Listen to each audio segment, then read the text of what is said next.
It's me, and welcome to episode 32 of The Weekly Whisper. I'm your host, Elian Habanero, and I'm here to talk all things 365 pro wrestling. And we got a pretty action-packed episode today. There's a lot to talk about. Don't even really know where I'm going to start, but let's go right into it. The highlight video from the August 1st event that happened a couple weeks back there has dropped on YouTube, and lots of great action, lots of great moves. Every match has its story told in just a few quick clips. And the one thing that I didn't know anything about was there was a little clip of Commissioner Dr. Walls and the former commissioner of the former brand, PWA Commissioner Eric Affleger, and Affleger, whatever.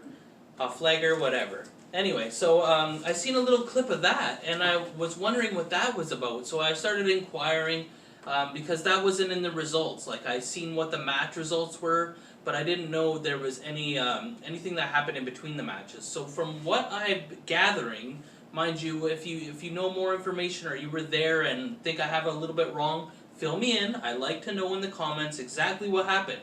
So I'm just going to say what I've heard through a couple different sources and try to piece together, is that, anyway, the former commissioner came out and Dr. Walls, welcomed him into the ring and made sure the crowd gave him a nice ovation for the former commissioner.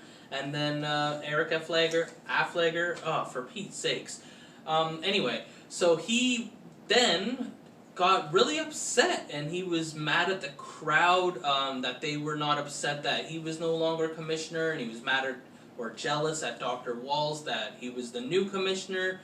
And then he tried to, from what I've seen, he tried to strike Dr. Walls, the commissioner, and Dr. Walls was able to block it, as I think he's wrestled more in the past than Eric Affleger has.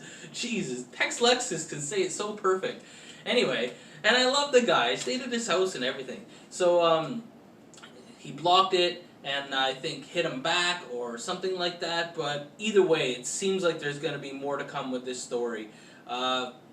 He vowed to get revenge, or he vowed to do something, or he vowed that it's not over. So either look for him to try and make Dr. Wall's life very miserable, or maybe he'll get into the managing game, or maybe he'll do some kind of petition, or maybe he'll get lawyers involved. This is not over, but definitely this is just the start. So there's something going on between Dr. Walls, and for the record, I was a fan of both commissioners. I mean, Eric Affleger always, I thought, made good decisions based on what he had to deal with and stuff like that back when in his tenure as a commissioner. And Dr. Walls I've been a big fan of as well, and plus Dr. Walls has given me so much great information for my show and supported me, but I can't pick a favorite. I wasn't happy or pleased that the former commissioner is so bitter, but most of the time I've agreed with his actions. Maybe not this time, but I don't want to pick sides on this one. Usually, for me, you can tell who's the person that's doing it the right way and who's not doing it the right way. So, as of that, okay, so that something's gonna come of that. But we're only like 3.5 weeks away from the next event, September 5th, at the Willow Point Hall in Campbell River, BC. And last week we talked about there had been one match announced. Liza Hall, the new Global Women's Champion, will be taking on Golden Boy Travis Williams, the new Global 365 Global Champion. And I didn't know that many details of it, so I was able to find out some for you guys. Maybe you guys already know, maybe you're just like me, maybe you're on top of anything that comes out 365, and I suggest you do. There's stuff on Instagram, there's stuff on Twitter, there's stuff on Facebook, there's stuff everywhere, and we'll get into a little bit more of that later in the show. But, so anyway, what happened was, Liza Hall said she would be more than happy to put up her title, whether it be she wrestled twice in the same night and defended it against another woman, but due to the limited numbers and all the situation that it's currently in, Dr. Walls has ruled that it's just going to be one match for Liza Hall, and it's going to be for Travis Williams' Global Championship. So Liza Hall has a chance to become to hold two championships, and Golden Boy Travis Williams, if he wins, he just retains his. The global women's champion is not on the line, and as far as I know so far, it's going to be the same. I believe they're still in the same phase as far as government protocols and whatnot, so I believe the tickets are limited. The same social distancing measures are being followed, unless something changes in the next couple of weeks. We'll keep you updated here. That's what we do right here on the Weekly Whisper. But as far as I know so far, it's going to go down is pretty much the exact same as the last show as far as rules and regulations. Obviously, there's going to be different matches. This one is a different match for sure. And then I was talking about, I didn't really know what happened where I knew a little bit that Cremator was supposed to be in the main event, the three-way for the Global Championship that I was just talking about that Travis Williams just won, and I heard he was taken out of the match due to injury. Well, we got a YouTuber, Jag D Actor One. Anyway, he filled me in on the comment section of last week's Weekly Whisper, and I really appreciate it. So what happened is after the match, when Cremator chokeslammed Nolan James and Zach Andrews attacked him, and then Dr. Walls and Ref Tim were trying to get him some medical attention. Cremator refused the medical attention, and then he disappeared in the back, and they were trying to find him. They couldn't find him, and then before the match took place, Dr. Walls had to make the ruling that due to what he believed was an injury, Cremator was taking out of the match. Now, we don't know if Cremator knew this or not, because he did attempt to come out at one point during the match, but I don't know if Dr. Walls would have changed his mind and let him in or not let him in, because the match was already in progress, but it didn't matter because Nolan James and Zach Andrews struck again, and like I said, I do not understand why they're doing this.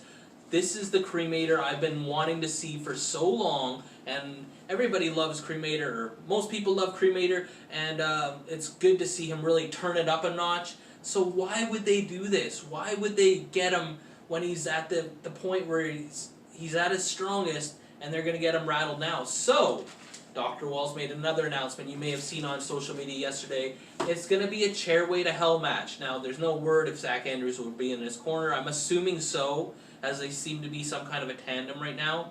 So it's not a no DQ match. It's just that chairs are legally allowed in the match as far as any other wrestling holds. So if Zach Andrews hit it, if he was there and hit Cremator with a chair, that would be a disqualification. Chairs are only allowed between Nolan James and Cremator. Every other wrestling rule is still in effect as far as I know. And if you've seen any of the matches that Cremator and Nolan James have had, either against each other or against other opponents in 365 and PWA and some of the other promotions on the island, on the mainland, I know Nolan's made his way out here. Anytime there's some kind of like hardcore rules or weapons involved in the match, these guys tend to go all out, and it's gonna be dangerous. Not for the fans, but for the competitors, and you know somebody's gonna get hurt. And I wouldn't want to be Nolan, because unless he's got a really good plan up his sleeve, Cremator wants some revenge from what I'm seeing. So that's gonna be a crazy match, in my opinion. A big one. Dr. Walls is really doing it. He's really doing it. So even if Eric is upset or whatnot, well, you can't say that he's not doing a good job, because I really, truly believe he is. So then we had another match announced, and now I know this doesn't have a championship on the line, but it's a three-way contest between Judas Icarus, who won one, lost one at the last show, and made it to the finals, and Beef Boy Elliot Tyler, who won his match against Clay Wilson, and Rhea Von Slasher, who came up a little short against Liza Hall. So this is a three-way match. All of them have something to prove, and to me, this is kind of like an unofficial contenders match. I feel like whoever walks away with the victory in this will get a shot at either, if it's Rhea, maybe the Global Women's Champion, she'll maybe get a rematch, or maybe she'll get a shot. There's a couple titles out there, so like someone's gonna be in line here. They're gonna be, like I did my top 5 rankings, this is a really important match for those rankings, in my opinion, which my rankings aren't even official, but I just feel like even Dr. Walls has some kind of sense as to people who are winning deserve championship matches.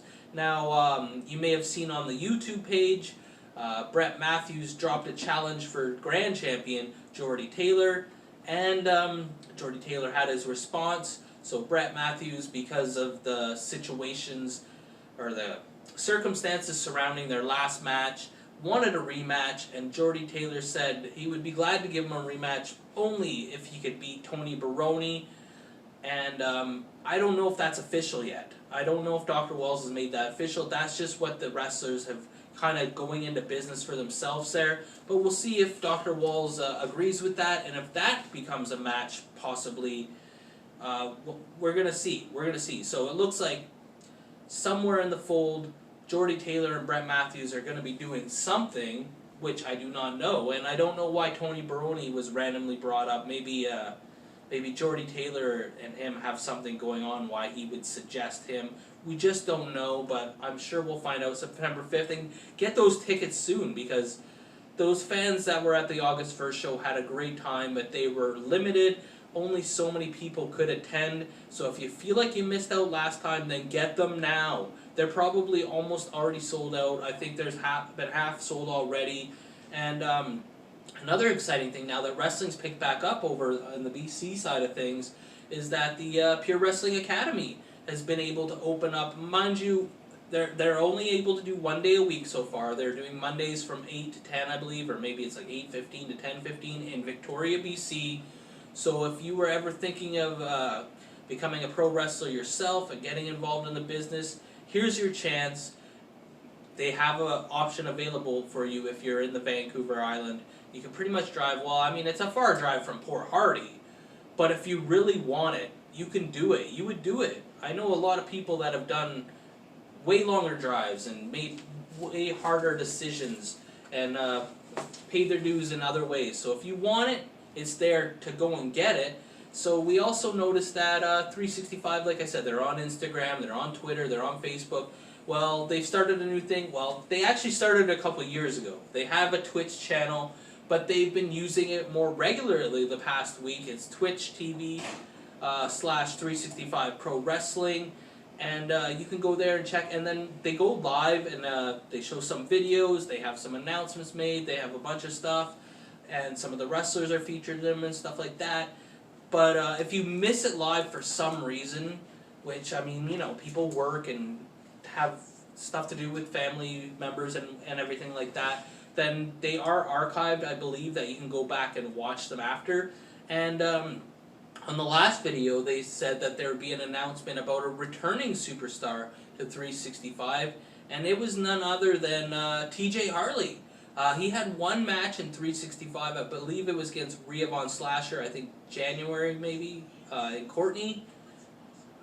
I think it was January, I know it was in Courtney anyway. So TJ Harley is returning. He did a bunch of matches in PWA. Fans from Ontario will be familiar with him, fans from BC will be familiar with him, the older veterans will be familiar with him, and the new guys will be familiar with him. So a lot of people know about TJ Harley.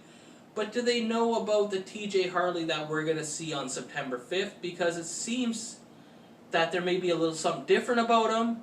But I'm not going to spoil the beans. Head over to the Twitch channel, 365 Twitch channel. And I know they posted it on some of the social media, but it's pretty easy. I believe it's like Twitch TV or twitch.com/365 Pro Wrestling. Maybe we'll put it here. And so he's going to return. I don't think a match has been announced for him, but it's Dr. Walls has approved it, I guess, if it's going on all the social media channels, but you have to see it yourself. I'm not going to try and describe it for you. Get on over there and head it out. So there's still TJ Harley to be a match. They're still figuring out what Jordy Taylor and Brett Matthews are going to do. Is Haviko and Eddie Osborne going to be doing tag teams, or are they going to be in singles? Who are they going to be the rest of the guys that fill out, and girls that fill out the card? But because of TJ Harley's bizarre announcement, I'm going to do top 5 on TJ Harley. Now, this is not the top 5 matches in TJ Harley's career. This is the top 5 matches that you can find on 365's YouTube channel that feature TJ Harley. Now, if you head on to my channel, Elian Habanero, I did a bunch of playlists for the wrestlers, and you can see there's a TJ Harley playlist. I believe it has 22 videos, maybe 27, somewhere in that range. of all the matches that he has been featured in that are up on the 365 YouTube channel. So I'm going to do top 5 TJ Harley matches that are on the 365 YouTube channel. And people are probably getting sick of this, but I'm putting myself again. Man, not being able to wrestle makes me really love to reminisce and look back on the matches that I've had in my career. So I'm putting number 5, TJ Harley versus Elian Habanero. I love that match. I always wanted to wrestle him so bad. I knew, win or lose, I could learn so much just competing and just seeing how he goes about it, and maybe picking up some tips and stuff like that. Just sometimes you're getting beat up and you realize, hey, that's a good way to dish out some punishment. So anyway, I was really proud of that match. So TJ Harley versus Elian Habanero at number 5. And then we got, and that was in Cambridge, Ontario. And then at number 4, we got TJ Harley versus Hornet, who's now a referee in NXT WWE. And that was from Brantford, Ontario. And that was a good match, good mix of styles. So that's number 4 is TJ Harley versus Hornet. At number 3, we got one going a little bit back. I don't even know what city this was, so please fill me in the comments if you know. It was a triple threat match with TJ Harley, the big ticket Reggie Marley, and former WWE superstar, but now I don't know if he's back in Impact or he just made that one appearance, Eric Young, one of Canada's best wrestlers. So that was a great match too. TJ Harley, Reggie Marley, and Eric Young is at number 3. And then at number 2, for the BC title, and I don't know the city for this one either, forgive me, it's Havico versus TJ Harley is my number 2 TJ Harley match on the 365 YouTube channel for the BC title. I really enjoyed that one. And the one I put as number 1, I did another triple threat match, and that was TJ Harley versus Randy Myers versus Carlito. Or wait, was it Randy Tyler or Randy Myers? I apologize. I scribbled this down as a chicken scratch. Anyway, you'll see it. It's the match with Carlito and TJ Harley and Randy. Jeez. Hopefully we'll put it in the graphics. When I edit this, I'll figure out the name and I'll put the name here so you'll know who it was. Anyway, there's not much else to do. If you feel I missed some of the news, then put it in the comments, or maybe I'm saving it for next week. We got a big show lined up next week, but I'm happy to be here, happy to be talking about this. September 5th is going to be great. And just do one more thing for me if you could. Like, or you get a leg drop. Comment, or you get a clothesline. Subscribe, or you get a suplex. And share, or you get a sleeper. I'm your host, Elian Habanero. I love wrestling. Cuba.